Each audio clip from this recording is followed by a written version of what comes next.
To create an Experian account, start by going to the Experian website and clicking on the Create Account option. This will redirect you to a registration page where you will need to provide some personal details. Enter your first and last name, email address, and create a password for your account. Make sure your password is strong and unique to ensure the security of your account.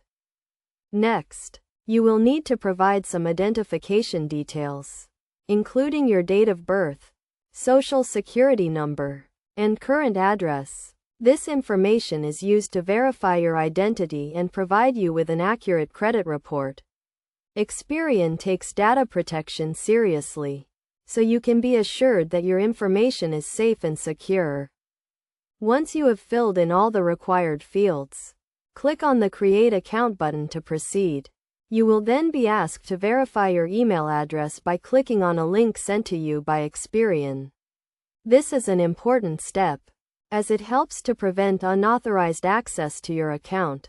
After verifying your email address, you will be able to log in to your Experian account and access a range of tools and services, including your credit report and credit score. You can use these tools to monitor your credit history, track changes to your credit score, and receive alerts when someone applies for credit in your name. To get the most out of your Experian account, it is a good idea to regularly check your credit report for errors or inaccuracies. You can also use the account to freeze your credit, which can help to prevent identity theft. Experian also offers a range of educational resources and tools to help you understand and manage your credit. By following these steps, you can create an Experian account and start taking control of your credit today. Remember to always keep your account information up to date and secure, and to regularly monitor your credit report to ensure it is accurate and up to date.